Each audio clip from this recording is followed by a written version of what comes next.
Good evening, and welcome to Everything Election, the first special election programme from the Leitchy62 show on the MBBC.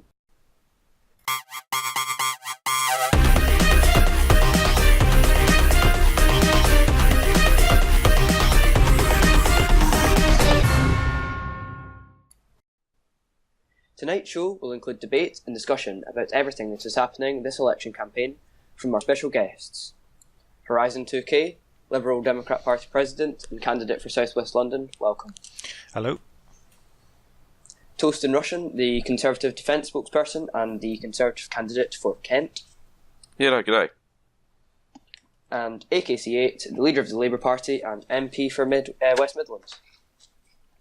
Hello. So, on the 19th of August, the Prime Minister called a general election. Parliament went into recess on the 24th of August, and the results will be announced on the night of the 9th of August. There has been party launches and campaigning, and we're here to discuss it all. So, how do all the parties fare going into this election after their performance last term? Why should parties vote for your party? How have the Tories done, would you say? Toast in Russian, you're obviously a Conservative MP, you're the defence spokesperson for their party.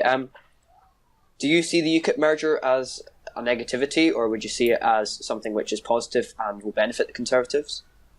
No, I think it's something that's definitely positive. I personally myself voted for the merger. I think that over the past, nearing the end of the term, the UKIP policy kind of turned more in line to Conservative policy. It just made sense to join them up. So that means we can all campaign together, we can go visit each other, and it's not some sort of competition where we're trying to get votes off each other for the same policy. Yeah, and Horizon 2K, you're a member of the Liberal Democrats, you're their party president. How do you think the Lib Dems fare going into this election? Do you think that there's major things which have benefited them, or do you think that they'll come off worse? Or? Potentially amongst some voters, but I think for the most part we did what was right for the country. And we've had a number of internally we've kind of decided that perhaps the presentation of it wasn't great, but in the end of the day we made the right decision. So I think we move forward, and soon we're going to be talking about a new budget in a couple of months' time. So we'll see what happens then. Yep. So you're proposing that there could potentially even be an outright Conservative majority then?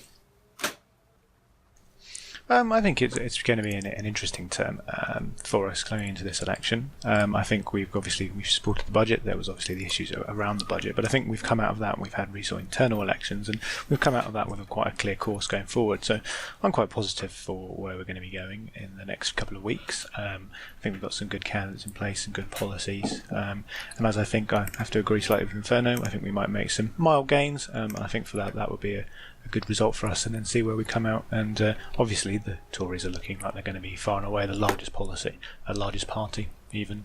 So there may be discussions to be had whether or not the NUP help them achieve their majority or they don't. Yeah. That will be something to discuss after the 7th. I mean, the budget has obviously been an interesting issue for your party, with some parties calling your leader a bit of a flip-flopper and U-turning on the budget. Do you think that could detrimentally affect your party at the polls? I probably wouldn't go that far, but it would be interesting to see how they would be able to, how other parties might need to support them. They might, obviously, the merger with UKIP has given them a lot of votes. They've got a lot of momentum going forward. But then who they would potentially be in a coalition with, that's the NUP, whether that's classical Liberals or even Liberal Democrats, having shown that we can support them on the budget, would be. I don't think they're going to need loads and loads of support, and I think that could get them a majority. But it's early days yet. The polls have only just come out, which have looked good for us as Lib Dems. Actually, we've got some areas that we can really make headway and make some strengths, and actually maybe get some constituency seats, which we didn't get last time. So that would be quite positive for us. Yes, and AKC8, you're the leader of the Labour Party. How do you think your party fares going into the election? They've been fairly quiet, however, is quiet good? I don't really know what you mean by quiet, but no, I think we're in a good shape.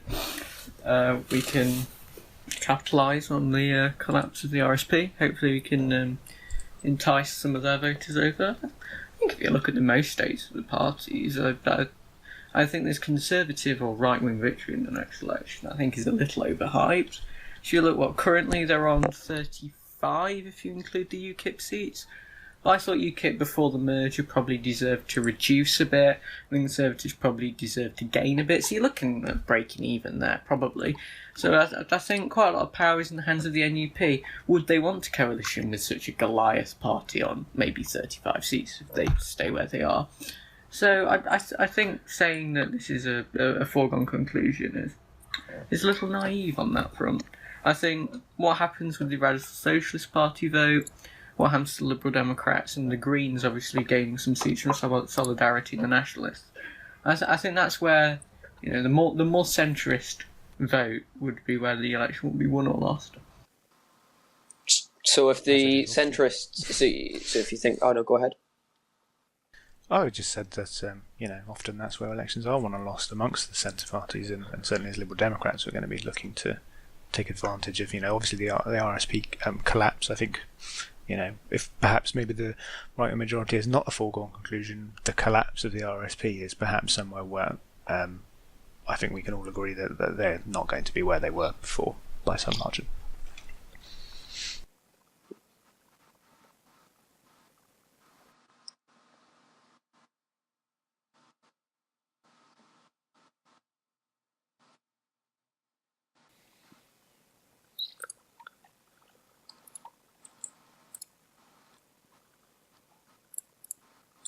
Absolutely. And so if you're talking about the centrists taking a bit of a sweep this election and that's where it could be won or lost, then would you class your party as central? So like with the Liberal Democrats and the classical Liberals? No.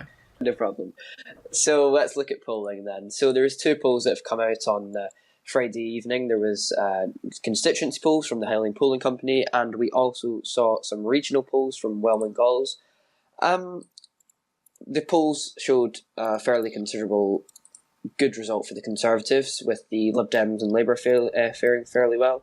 The Greens as well were on the up. How would you see the polls at this early stage, AKCA? Do you think that they'll benefit Labour? That we were interesting. We made huge gains in areas we didn't expect to be gaining hugely. And we went down in areas we thought we were doing well in. So it'll be interesting to see if further polls confirm that. Obviously, we're on no first-past-the-post seats at the moment, but the polling has given us hope in a few. So I think it'll be interesting to see where we're strongest. We're not going to be overly targeting the first-past-the-post seats. I think, with a proportional list seats, I think it's who gets the most votes in the end of the day. So overall, we're looking up a few seats, maybe at 15 to 14%. We can get that to around 16-17% by the end of the election. I think we've had it. Indeed. And Toast and Russian, your party fared very successfully, particularly in the regional polls. If you look at Scotland, they had an excellent result. Is this something which is...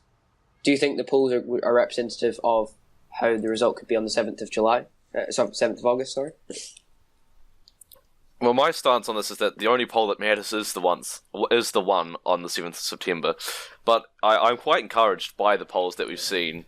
However, we have to remember it is plus or minus 6%, and also it's determinant on who stands in the position. Like, naturally, we can expect the seat where the leader of the Greens sits to generally receive a higher vote share than other seats. So, but no, I like the polls and I like what I see, and I'm looking forward to what we see in the 7th of September as well. Absolutely, and we saw this massive drop from the RSP across the board in all regions. Horizon. Do you think that the RSP losing vote share will see their complete wipeout, or do you think they'll retain 5 or 6 MPs? Well, you look at their polling. I don't think they'll be wiped out. But I do think that we're going to be looking around the number of 4 or 5 really for them. It's across the board. It's not like they have any sort of strong areas really now. They're categorically under 10% everywhere. Their highest is 7%. That's the Lib Dems' lowest share, and we were on 7. So it kind of shows you where I think they're going. I certainly think that they are going to have a catastrophic, probably around the number of 5, I would say. Yeah, and the Lib Dems have done rather well in this poll, and it's suggesting highest statistics of about around 19% in some regions. I think that's the southwest, but as low as 7% in the northeast. What demographics are the Lib Dems trying to target this election? I think the Dems are always going to be targeting the centrist voters, the softer Tories, especially as I think that there may be a number of Tories who will not necessarily be happy about the way they've merged with UKIP. Them, especially some of the more liberal side of them. As is what we are, Lib Dems are generally a centrist party, so for us we're going to be certainly doing some targeting around places that we will be strong in the southwest, and in towards London as well, certain seats there. But at the end of the day, it's a regional poll. We're about trying to get as many votes as possible, but we will be resourceful and tactful about where we decide to put our strongest candidates. Yep, and let's look at the constituency polling now, which was conducted by the Highland Polling Company, and it was from a select few constituencies, around 20 or so. We saw a lot of, as they've defined it, strong support for the Conservatives, a few battleground seats. For example, Clydeside is looking between the Greens and the Conservatives. We're looking probably at a very close Cornwall and Devon seat between the Lib Dems and the Conservatives. Toast and Russian, do you think that, for example, Devon, and Cornwall is somewhere that the Conservatives will be fighting hard? And if so, do you know their candidate there, if that will benefit them? Absolutely. The Conservatives are going to be fighting hard everywhere, but more specifically in these kind of marginal seats. And I'm not sure who's staying there because allocations only came out recently. However, I can assure you that the Prime Minister and Secretaries of State will be making regular appearances in those marginal seats. And in those marginal seats like Cornwall and Devon and in North London as well. Yeah, and AKC, the only seat which your party appeared to be winning or had strong support in was Merseyside. Is that disappointing for you in 20 of 50 constituencies?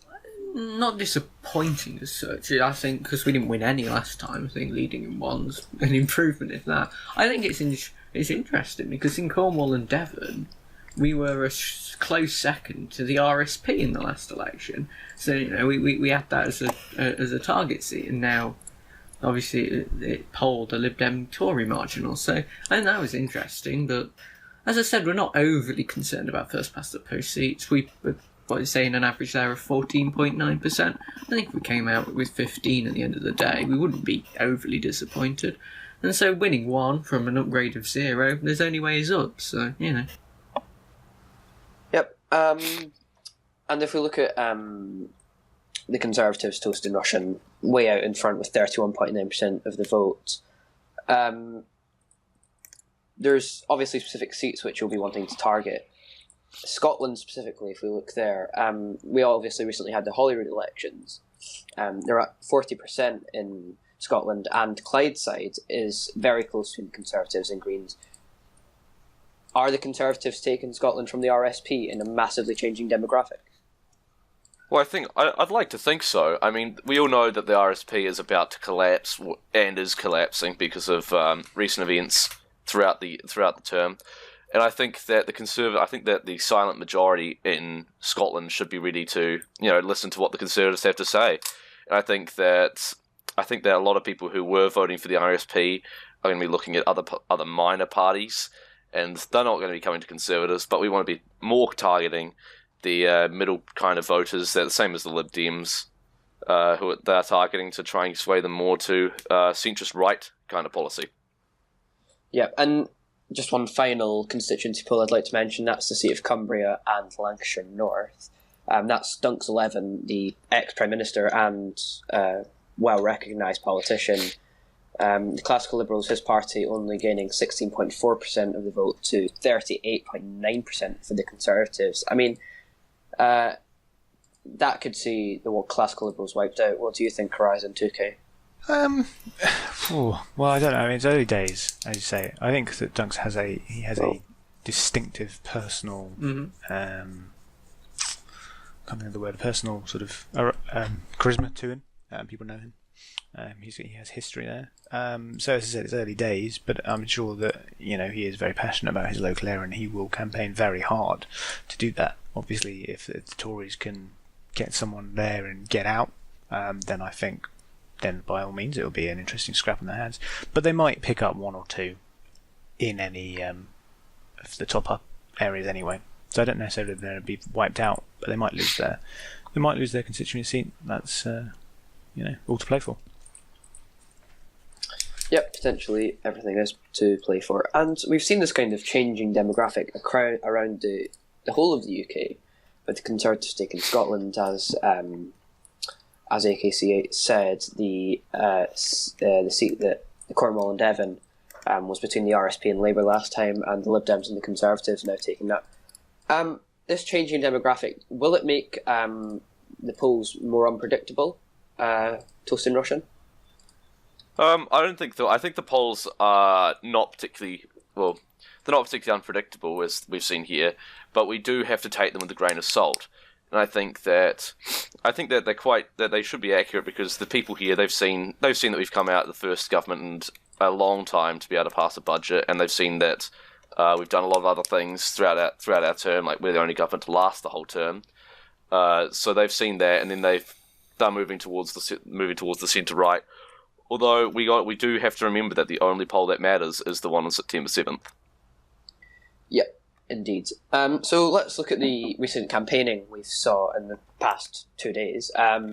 We saw the Radical Party. They've been extremely active, very active. Their leader is Zuto888, contesting the Conservative seat in the Highlands and Grampians, currently held by Dr. Lancelot. Will their activity wipe out the Conservatives, do you think, in that seat, AKC8? I mean, I think you're being a bit generous to the level of their campaigning. If spamming memes is the way of winning votes, I think democracy has gone down a bit of a hill there. But if he's passionate for his cause, he's allowed to campaign. I don't see him taking the seat, but he might build up a following. Yeah, and Toast in Russian, some parties and some politicians have described the campaigning by the Radicals as a bit negative. A lot of it is attacking the Conservatives. Do you think that'll annoy some of the voters in Radical constituencies? Well, I would describe the Radical campaigning as just wrong and incorrect. But no, I think it will, absolutely. You can't just go around bashing people to win votes and not talking about any of your own policy. And I think that they shouldn't be so confident, because the word radical is in their name. It implies that they're not a large portion of the public. It's just in the name. And so I think that perhaps they should consider focusing more on announcing their own policy, as opposed to just being a name and just having a general anti-Tory policy. Yeah, and a lot of their policy, their own personal policy, rather than attacking some of the other parties, has been based around the House of Lords and its purpose. I think they're looking for either a democratically elected second chamber or just unicameral legislature overall. What is Labour's position on the House of Lords, AKC8? Do you want to keep it? Do you want to reform it? Do you want to abolish it? I cannot speak for this manifesto because it is not confirmed. But in the last general election we stood on keeping it. I'll inform you if that changes. Okay, and Horizon 2K, your party, what's their position on the House of Lords, considering the attacks regarding the House of Lords being very centred around Conservatives? Yeah, first at the moment, I think that we believe there should be some reform, some moderate reform to it, but fundamentally, we're not as much as the Radicals are proposing to remove it. I see, personally, no particular issue with some elected element of it, but at the moment we are broadly in favour of the status quo, but as I said, the manifesto writing is still ongoing. Yeah.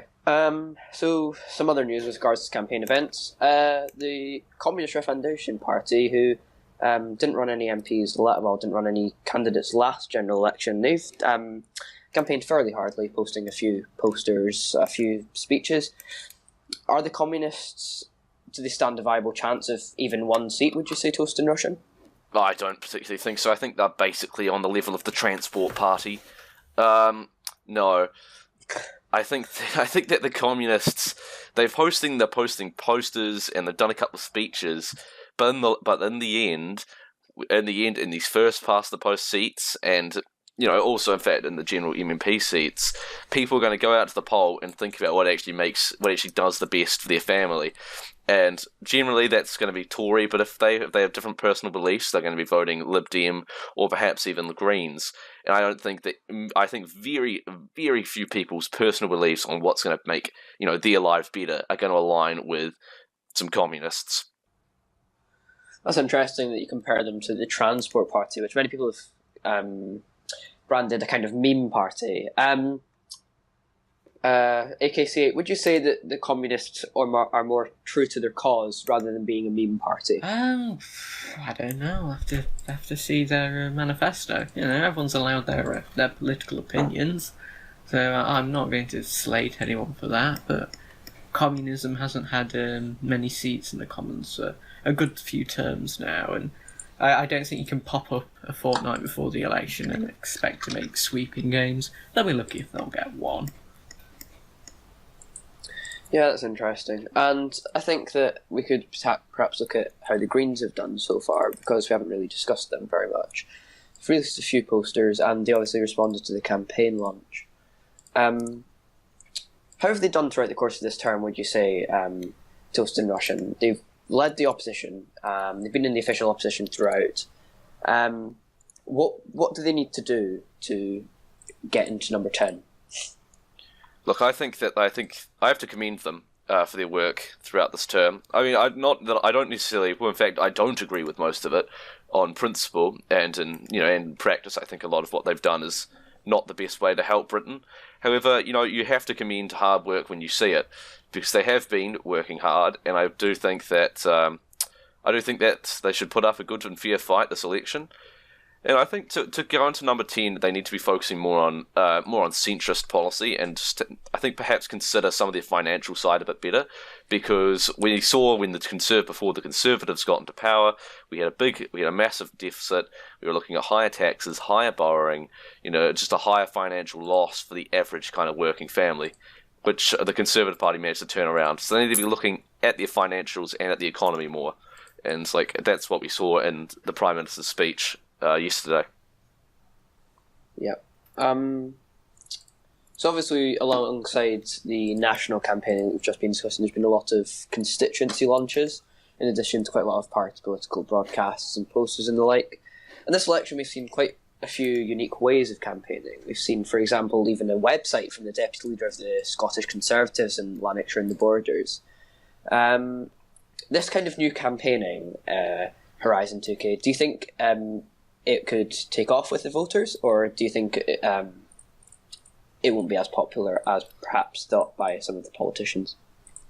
Well, you're always going to have the traditional ways of campaigning are still going to have their place, their way that you talk to, your constituents, and you talk to members and you get policy across, which is certainly what the Lib Dems are keen to do, make sure that people understand our views and understand the united and tolerant society we're going for. But that's not to say that new ways of doing it won't engage the electorate and won't hopefully boost turnout. I mean, I'm happy to see turnout as high as possible, as is anyone else. So fair play to those who are doing new things, and certainly some of our candidates are certainly discussing some quite unique ways to go out campaigning. So I think they have a place, but it's not gonna be the bread and butter of campaigning. Okay, that's interesting. Your thoughts on that? I mean, AKC8, your party's been fairly quiet with regards to campaigning thus far. I don't think that's fair, but okay. Okay, well, on the national front, I was more referring to. I've paused writing that speech to come on this show. Oh, no problem. But it doesn't really matter about that mainly. I was mainly going to say, are your party interested in these kind of unique ways of running their campaign? We're always looking at new ways to campaign, but there's no point putting 10 hours into something that won't win anything. We also need to, do the tried and trusted way of getting on doorsteps and talking to people. And I'm sure local parties will know the local area better than I would. So I trust the local parties to run their local campaigns. The national campaign, which will be launched later today, we can see how that goes. I'll be always open to trying new things. I just won't be getting stuck on a zip line, Boris. Yeah, and Toast in Russian, the Conservatives obviously haven't necessarily been as active as some of the other parties. Will they be jumping on this bandwagon of new campaign ideas, websites, and political broadcasts and the like? Oh, I can definitely foresee some political broadcasts coming out of the Conservative Party soon. In the upcoming maybe week, I can see political broadcasts coming out. But I also think that nothing beats a door knocking by your local MP or by somebody who wants to be your MP. That's just simply the tried and true method that we're going to be doing quite a lot of, because it just really turns the candidate into an actual person as opposed to some sort of slimy politician. Yep. And so let's discuss policy then. If we go around each of the people here and discuss what would you say your 3 main policy points will be this election, Toast in Russian? I would say my 3 main policy points would be a stronger defence policy, a better election, and the best way and I think we should be focusing on the best way for Britain to exit the European Union as well. And AKC8, what would you say are Labour's 3 main policies this election? Well, I couldn't say that before the manifesto was released. I can say what we'll be aiming for, but I couldn't. What will be your priorities? Divulge that through. Oh well, the priorities are always the same. Leaving the European Union right, which I'm sure has made great progress this term. We're still sat in this limbo with no clarity of what direction the government wants. So that could all change. And then health and education. I think we've seen no health changes by this government. Seem to have forgotten the NHS existed. And same with education. Just a little bit rammed in at the end of the budget to try and claim they did something good. So I think they're the 3 areas that any next government should really focus on. Yeah, and just before we come to Horizon, we'll go back to Toast in Russian. The Labour leader makes a point about the government's activity with regards to education and healthcare legislation. Is it regrettable that you haven't done enough healthcare and education legislation over the course of this term? Well, what I would say is that legislation takes a long time to write, especially the legislation like we're discussing and are writing in the Conservative Party, which I can't actually talk about because of the fact that the manifesto hasn't come out yet. But there was a lot of complex education reform being written, and that took a lot of time. However, I do think that perhaps the Education Secretary perhaps could have maybe put it out a bit earlier. But you should never put something out early and make it a lower quality. You should always, focus on quality first. Now, just before we look at your 3 main points, Horizon, what do you think about the government's perhaps suggested lack of healthcare and education policy this term? Well, I'd have to say that, there was a little bit in education the budget, but I would have to say that on the healthcare side, I haven't seen anything particularly radical, especially to look at things that are going to be real challenges as we move forward, looking at the ageing population and the way that we improve some of our mental health provision. So, education-wise, I perhaps don't agree with AKC much, but certainly on healthcare, I think there's considerably more to be done.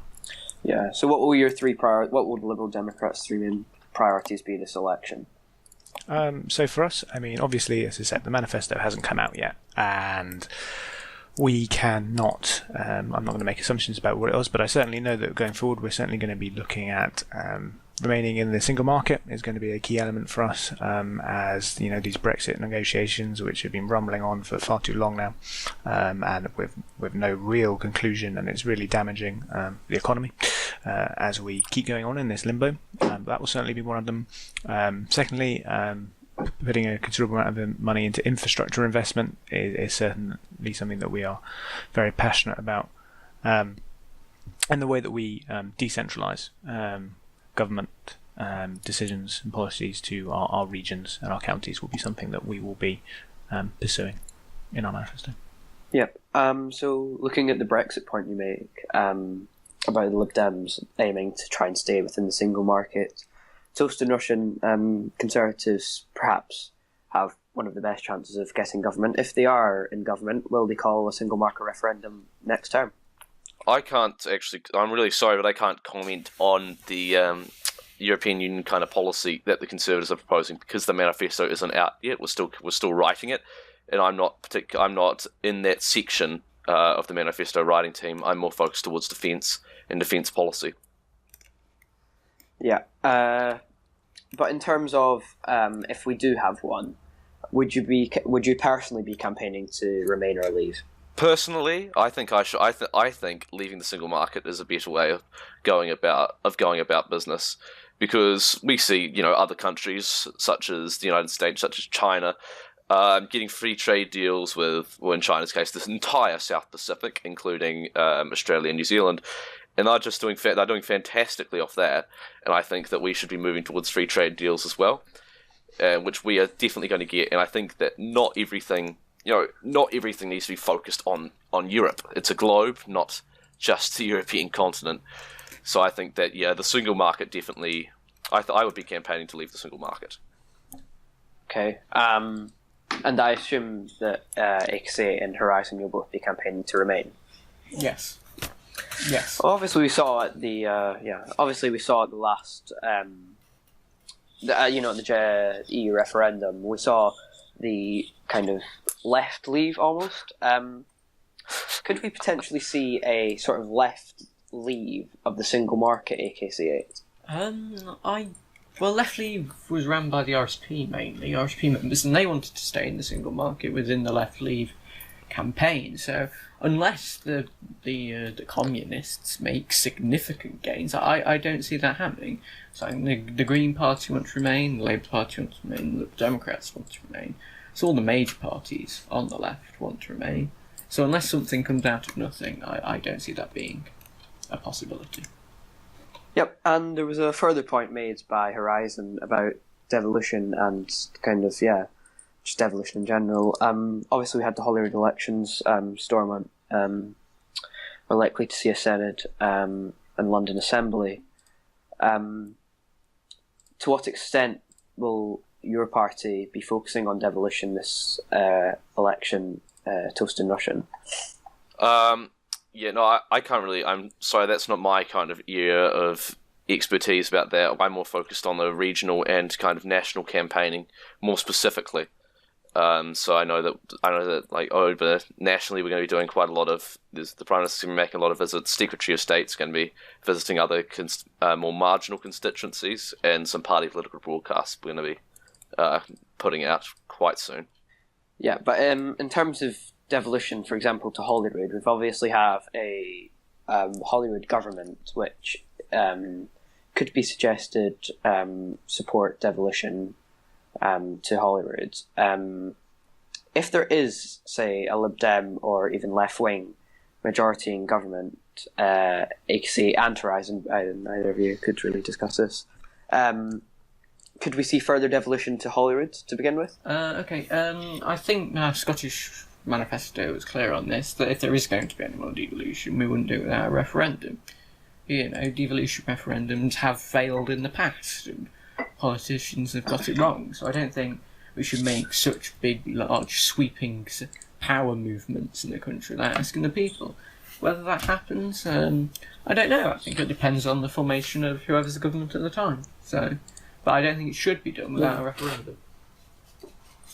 Yeah, and Horizon, the Lib Dems, the Scottish Lib Dems particularly, campaigned on quite a devolution-focused manifesto in the Holyrood elections. If the Liberal Democrats were able to go into power in the next Westminster government, would they be focusing on devolution, do you think? I mean, will it be a priority of theirs? Well, I think it's always been an element of Liberal Democrat policy over many terms to improve decentralisation and regional power. So I think that would be something that we would campaign for. Whether that's a focus, I think, is really down to the appetite of our local our regional parties and also the people within there, the electorate there. If it's something that's going to be supported by the membership, when we certainly will go for it. But as a primary stance, yes, we support devolution and regional power. And we'll round off tonight's show by looking at predictions. So, who's going to be Prime Minister on the 10th of July, AKC8? Oh, I'll have to say me to not create any drama. And Toast in Russian? I'm absolutely 100% behind Matt for that. Here's because we firmly believe that people are going to come out after a long session of campaigning and vote Conservative. Vote for the better government. Vote for the government who can continue to move, to get rid of the deficit, to stop borrowing, to improve the economy, and to improve people's lives, which is going to result in Matt being Prime Minister. So I'm going to absolutely stand behind him. Dr. Caesar MD for Prime Minister then. Suggested by Toast in Russian. And Horizon 2K, who do you think will be Prime Minister on the 10th of July? Yeah, I think you have to look at polls. Things can change, but in 2 weeks' time, the Conservatives have a very strong polling performance at the moment, and unless there's a scandal, a major scandal within the Conservative government, as it is currently in the party, as I said, I think there's still going to be some who are not necessarily happy about the UKIP merge, who may not make it as a full conclusion as you think. But if I was a betting man, I'm not gonna bet on this. You would have to say that Dr. Caesar is highly up there to be the next Prime Minister. Okay, and thank you very much all for coming on tonight's Everything Election special show. It was a pleasure to have you on. Thank you very much. So then, that's the first episode of Everything Election concluded. We'll be back for more on the 30th of August before we head for some Scottish, Northern Irish and leadership debates in September, followed by the results on the 9th of September. Thank you very much for listening in. Until next time, good night.